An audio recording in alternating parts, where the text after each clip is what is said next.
There's a little movie coming out that a lot of us, including me, was asking, why are they making this? Which was a new Predator movie set in the early 1700s where a predator is hunting like a Native American tribe. And you're like, well, that seems drastically unfair.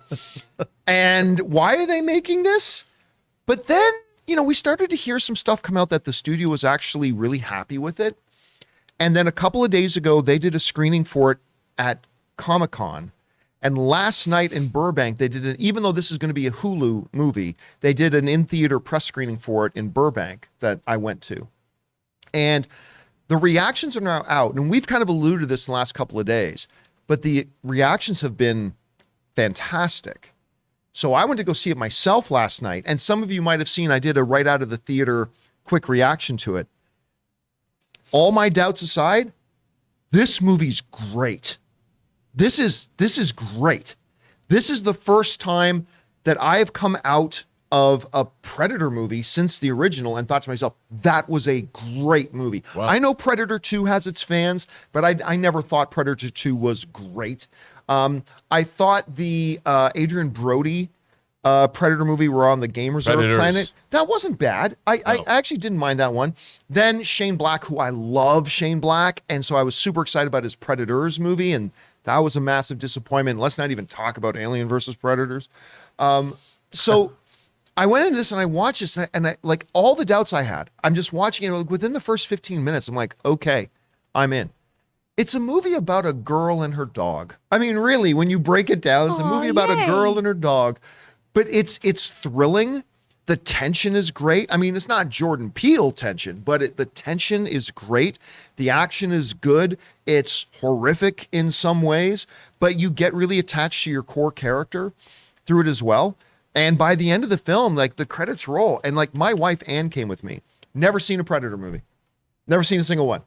And she's like, that was great. And I'm like, I'm so glad. She goes, I don't like the Predator design though. Did they change that from the original? I'm like, no, baby, that's the way they look. Well, it doesn't look great, but the movie was great. Okay, so okay, fantastic. So the movie's great. I want to read off some of the reactions that the movie has been getting here. We're going to start off one with Perry Nemiroff. Of course, our friend Perry wrote, Prey is my favorite Predator movie. Wow. She's right. Coming from someone who is a big fan of the original and also 2010's Predators, love how the story is deeply personal journey, one powered by... Comanche? No, my thing has gone blank. Hold on a second. Let me see if I can get it. Sorry, it's one of those things where the little link to the tweet is there and it's supposed to expand. I have it on the screen. So anyway, so let's keep moving on. Drew Taylor writes, Prey slays. Is that a thing? Danny has crafted a whip-smart reinvention of the franchise and a moving, elegantly photographed coming of age. I'm so glad he mentioned that. It's gorgeous. The movie's beautiful. I mean, the use of landscaping is very Peter Jackson-ish, the way he would utilize the landscapes of New Zealand and Lord of the Rings. I'm not saying it's on the same level. Right. I'm just saying it's very Peter Jackson-ish, right? So that was like really beautiful. Jermaine Lucier, a friend of ours, writes, Prey is as worthy and badass a Predator movie as we've seen since the original. Beautifully shot, tightly written, excellent characters, and some of the grossest, most wildly entertaining sci-fi action in the franchise. It's exciting, fun, powerful, and I cannot wait to watch it again. And I echo those sentiments. I cannot wait to watch it again. Why do you think that they decided not to put it theatrically? Because Shane Black's the underperformance of the Predator? That is 100% right. You are 100% right.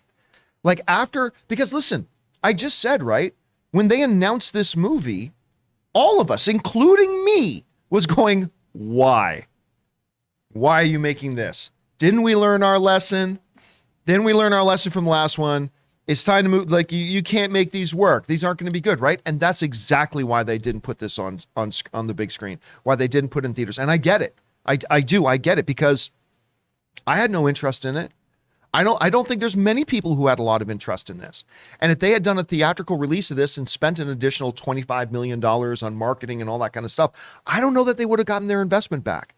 So this is one of those things where they looked at it and probably said, you know what? This is quite good. It deserves to get a chance. So let's at least put it up on Hulu. But I'll tell you what, if they make a sequel to this, they will put it in theaters. I think if they make a sequel to this, I think they will put it in theaters. So and again, we can't give a full reaction. I'm a full review. I'm just telling you my instant reaction. I think it's great. That's all I'm doing. I'm not going to talk about any of the plot. I'm not going to talk about the progression of the movie. We'll save all that for a full review next week. But the reactions to this movie have been fantastic, and I've been loving it too. Have you guys been hearing from anybody who saw it at Comic-Con or anything like that? No, but I'm excited about it. When we first talked about it, it was on a Batman Beyond day, and I was pretty upset about, like, this doesn't seem fair. And Jonathan pointed out, well, if you go back to the first Predator, what took the Predator down and everything, right? So I'm interested to see how all this pans out, especially with the kind of Jackson-esque kind of filmmaking going on here. That sounds exciting.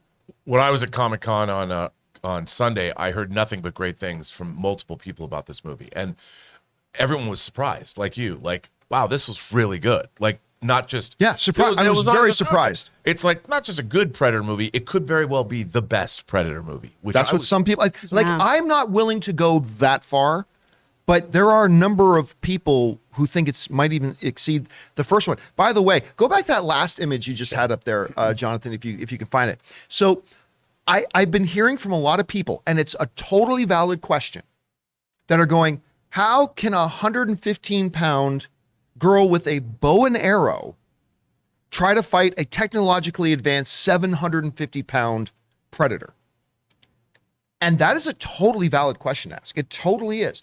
I would be lying to you if I didn't tell you I thought that question myself. A friend of mine kind of turned around to me and goes, okay, let's go back to the first Predator. How can a 240-pound human with archaic weaponry compared to the Predator fight a 750-pound Predator with super advanced weapons? All I will tell you is this. I had that same question myself going into this movie, and they manage it beautifully. Awesome. But also in the trailer, they've been fighting off these huge bears, right, in the wilderness. I mean, it's almost but there's like a the difference same between a thing. bear and a sci-fi, highly advanced technological civilization that's Right. there to hunt you. But again, the way they execute in the movie, it's airtight. It's absolutely airtight. Let me ask you this. Does it bother you then, when you watch this movie, that the Predator technology hasn't advanced in 300 years? Between this I movie think and it has. Okay. Okay, good. I think it has. That's good to know. Again, I'm not going to say anything else. All right. but- I'm excited about that, because that was the big question that I had. Yeah, I really liked it. So the reactions to it have been good. Listen, all I can tell you guys is that this was a movie that I was going, why are they making this? And I walked out of that theater a total believer. Anyway, guys, question is for you. What do you think about this? Have you been hearing reactions from it? What have your expectations been of the movie? Are you planning on checking it out when it drops on Hulu? Whatever your thoughts are, jump down to the comment section below and leave those thoughts there. We want to take a second to thank the sponsor of today's episode, the new Peacock series, The Resort. In Peacock's must-see new series, there's more than just trouble in paradise. There's a flip phone, a disappearance, and a suspiciously timed hurricane. The Resort, a new Peacock original from the creators of Palm Springs and Mr. Robot, is an unexpected exploration of how love, marriage, and family can be a real trip. When a couple finds an old flip phone in the jungle on an anniversary getaway, they are unknowingly pulled into an unsolved mystery, a bizarre case that went cold 15 years prior when a once-in-a-century storm wiped away all evidence. This journey through the Mayan Riviera will take you from the edge of your seat to the depths of human experience and back again. Starring William Jackson Harper, Kristen Milioti, Luis Gerardo Mendez, and Nick Offerman, The Resort is streaming July 28th only on Peacock.